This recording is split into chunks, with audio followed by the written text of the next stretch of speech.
Hi, I'm Tanya Czack, and welcome to our very special edition of Friday Night Spotlight with a focus on human trafficking. Tonight I am so honored to have a special guest who is a survivor, that is a survivor of human trafficking. Her name is Czack, and she has come to us from all the way across the pond in the UK. Kate, it is so special to have you here. Thank you for coming. Thank you. So tell me a little bit about your history and how you ended up where you were in human trafficking. Yeah, so I was training to be a professional dancer, and things went off track a bit. How old were you at that time? I was 18. Okay. And I got involved with, in violent relationships, and I became promiscuous and felt that I didn't have a purpose in life. And I got offered a job opportunity as a dancer, and I went along for the interview, and it was a strip club. So I started working in the strip clubs and surrounded by celebrities and living the lifestyle. I got offered a job opportunity as a model to go to the States. So your dancing career was in the UK? Yeah. And you were 18 years old? Yeah. Okay, go ahead. I'm sorry. I'm just so intrigued by what you have to tell me, so. Yeah. So I was fleeing domestic violence, and I thought, wow, this is a perfect opportunity to start a new life. And I thought, right, well, I'm just going to go for it. My flight was paid for, and I thought, wow, this is such an opportunity of having this chance to make it, especially after failing, in the dance world of not being able to dance anymore because of dancing injuries. So I fled the UK, and when I got to the States, I was in Nevada, and I met with the trafficker and his girlfriend, and they said, go back to the hotel, get yourself dressed, and we'll meet you downstairs. And when I went, you're thinking this is modeling? Yeah. Okay. And it was in the middle of a casino in Las Vegas, and I found out it was a porn convention, and again there was many celebrities there. There was models there, and I kind of just thought, something's not right here. This is meant to be a modeling career. What's going on? And I'd asked somebody about it. I said, what's this all about? And they said, oh well, it's a porn convention, and you're here to do pornography. And I realized that I must have been exploited on the internet already, because people knew the stage name. So yeah, it was walking down red carpets and surrounded by a really glamorous industry. But something didn't sit right with me. I didn't really feel comfortable in, getting into the porn industry. So I'd said, I really want to just go back home. This doesn't feel okay. I didn't really feel safe, and I felt like I had to put a brave face on. I had to kind of change who I was just to fit in with the crowd. And they said, well, I'm sorry you can't go home because, you need the money to get back. So in order to get the money, you have to work in the industry. So they paid for your trip out, and then told you have to earn the money to get back. Yeah. And your trafficker and his girlfriend or whatever, they had given you a ruse that you were coming to the United States to be a model. Yeah. And here you end up in the middle of a porn convention. Yeah. I mean, and you're 18. Were you scared? I was 23 at the time. Okay. And yeah, I was scared because I thought, this was going to be a new life for me, but I just didn't want to be part of the whole fakeness of the industry. I didn't want to, wear this mask and be expected to do all of these horrible things that, just didn't sit right with the person who I really was. But obviously I had to get home, so I went along with what they said. And we were put to work straight away in LA, and we were made to work with several men a day and women. And I found out that the trafficker wanted British girls because we were much small, like petite.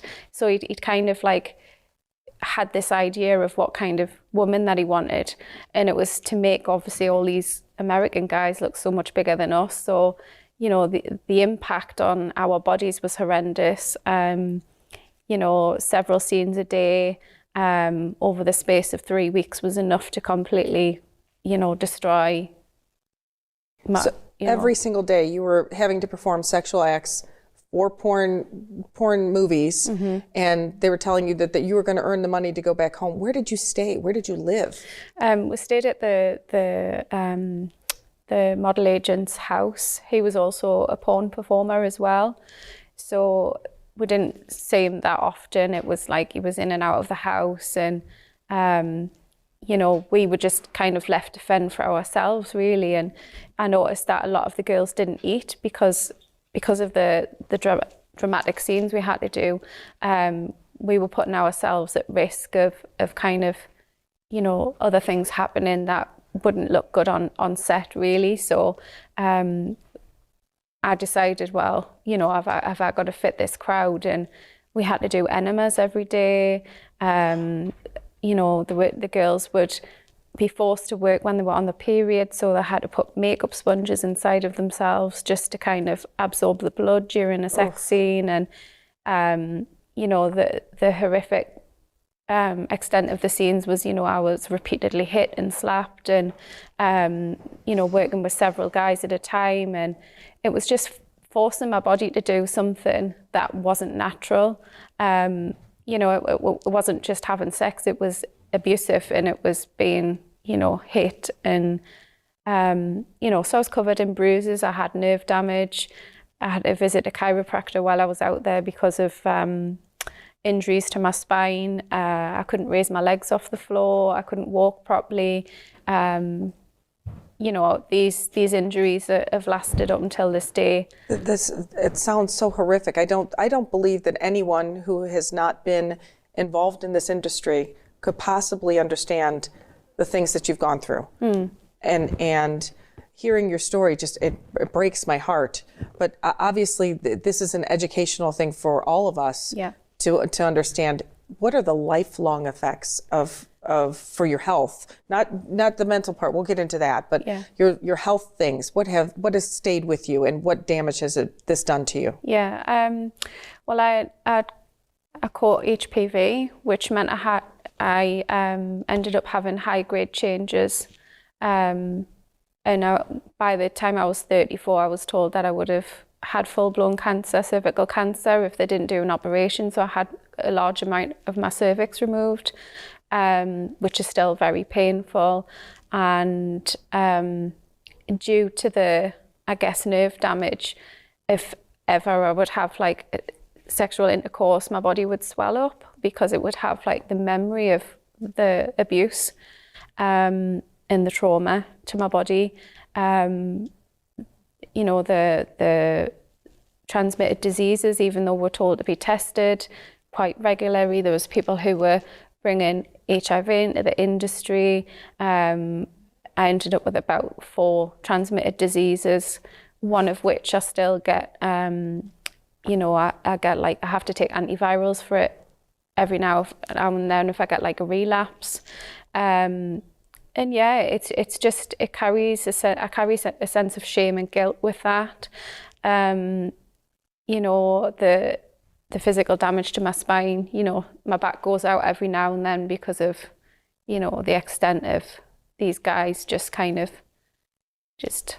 Yeah, there was some violent acts. Yeah. I mean, the trauma that your body has been through, I don't know that it'll ever recover it fully, will it? No, it's daily management, I think. It's coming to terms with the fact that I have PTSD, which is chronic. I have fatigue that hits me every few days, and I burn out quite quickly because of the nerve damage and the trauma.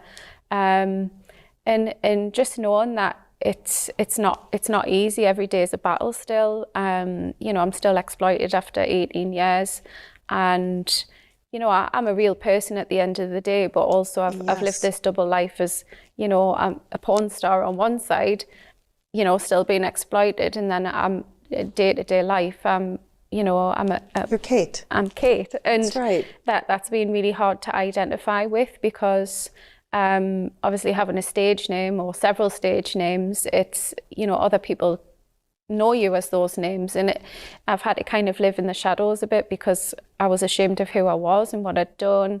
And I've always been pretty open about my journey, because I just thought, if people know the worst things about me, then I guess if they know the good things about me, then that's, you know, for them to find out themselves if they're willing to take that, you know. And take the risk? Take the risk, yeah. But you're wonderful. Yeah. So let me go back a little bit so that we can gain some more insight into the story. So you're there, we've gone through how many years of this before you were able to get out, and how did you get out? Yeah. Well, I was there for about, well, they said that found out off a porn performer that she said it's only about 6 weeks before your body completely just breaks down, and then they'll just get more people in and replace, you know, unless you're something really special, and then they'll put you on a contract, and then you probably only work about 4 times a year. But those opportunities were quite rare.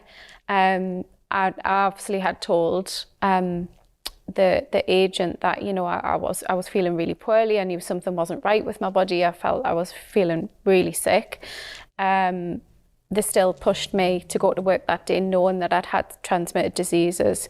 And one of the girls on the scene, she was waiting to find out if she had HIV. So really, it was just really life and death, and taking such risks. And so crazy. And I just knew that I wanted to get out of it. I wanted to just get back home and just face whatever I had to face, really. And yeah, it's been really difficult. And I asked the trafficker, I said, please, can I go home? And he said, no, because, you know, I've booked you in with a scene with me, and I want to have that scene with you. And I was like, yeah, but I'm not well. And he's like, no, we're going to work together. And I thought, why was he so interested in keeping me there? Why did he think that was going to be enough to keep me there, of working with him or having sex with him on camera, you know? And yeah, it was a mixture of, some people were there of, you know, they would take drugs and alcohol, where I'd kept away from all of that, and I had to numb my own mind just to get through each scene, just by digging deep within myself and trying to find some strength just to get through. And I have looked over the scenes that I'd been in, and realising that I did become the part that they wanted me to be, and that is really hard for me to come to terms with, because that's not who I really am. It was survival. Yeah. At that point. Yeah. So after the scene with him, you were allowed to leave, and he finally gave you your passport back. And yeah, well, thankfully I didn't have to. You know, I said no. I wanted to leave, so I said I would leave on the basis that I would return. So he said, right, go home, you know, and then come back out. And I said, yeah, that's what I'll do. And thankfully I didn't go back. But in the UK, I was still in touch with several of the people who had been trafficked over there as well, and I got involved in the industry over here. So I was going kind of, over in the UK. So I was going up and down the country and still, you know, being a porn performer, because that's all I knew, that's all I thought I was worth. I had no value. You know, I just played this stereotypical role of what I was expected to be.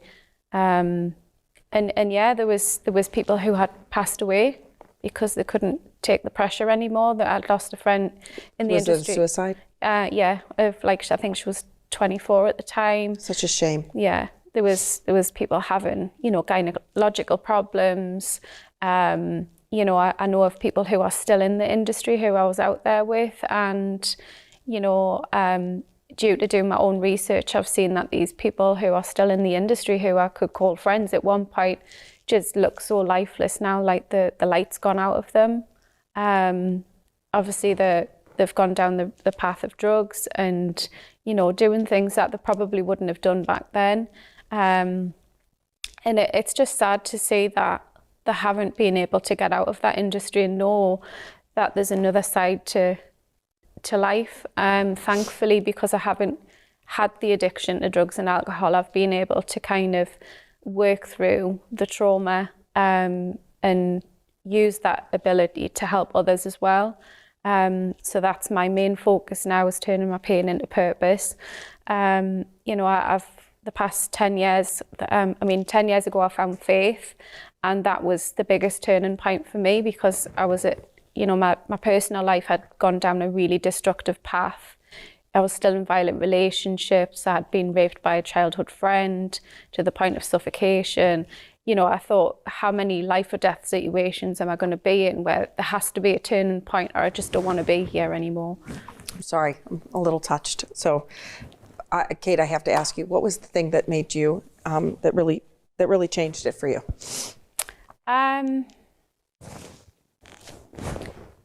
I think being violated by my childhood friend, who had been a part of my life for such a long time, and when he'd, I got involved in S&M because I was trying to be a submissive and dominant character. I was trying to find a balance. Right. And, through when he raped me, I just remembered he'd kind of just completely suffocated my face, and I kept blacking out and things, and having sex with a knife around my neck, and thinking, this is not good. No. And completely clawing away at his body just to get him off me, and thinking, this is the time where the light's going to go off. I knew something had to give, and I, funnily enough, it was almost like my faith had found me, not I had found it. So I just thought, there must be more purpose to life. There's a bigger purpose to life. And it was a time of change. And quite quickly, I'd told a few people about my journey, and they took me on a public speaker training course, and they believed in me. And I went around different churches and women's group and educating people on human trafficking, and just showing people that I was a real person. And, that's what I would like to give that message out, is basically saying that I'm a real person, and these people in the industry are real people, and they need rescue, and they need help. They need to be told that how much they are loved and valued, that there is an option for help, and to reach out if possible. If you could go back to your younger self, Kate, and at 18 or 19, or was it 23 when you came to the United States, and say the one thing that could have stopped you, what would it have been? From coming to the United States, I think that was your pivoting point, right? Yeah. Okay, yeah. so if we had one thing that you could say you could have done or could have intervened, how would that have been?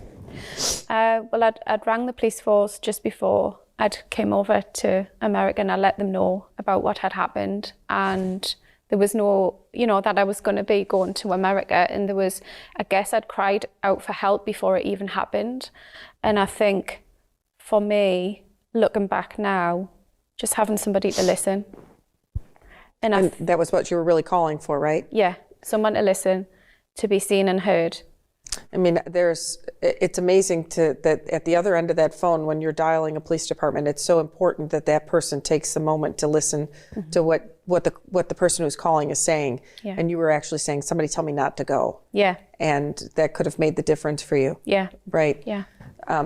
You talked about the long-term PTSD that you have. How does that affect your life? And I know your mom, which that's the Kate I know. So that's one of the reasons I get emotional, is that I know you as this Kate, and to hear the trauma that you've been through. But how does that PTSD affect you now, and a day-to-day thing? Yeah, it's really hard. I have lack of sleep. I have trust issues. I put myself on the line for people, but get hurt very easily because I'm still drawn to kind of like, the people who want to exploit me still. I have to try and put boundaries in place because, there's an element of still putting myself in danger that I have to really turn away from. I have moments where I burn out so quickly, just the fact of not being able to have had a full-time job or anything like that since I was trafficked, because I've just been struggling alone, trying to manage each day. Right. But I'm at a stage now where, you know, I do a lot of creative writing, and I realise that, like, for years I've been surviving, and now I'm learning to live, and just to share that with other survivors, and to share that with people who are struggling with addiction or just being stuck in the porn industry, to know that there is another life out there that they deserve to have that second chance. And your faith has been a huge plus to you. Yeah.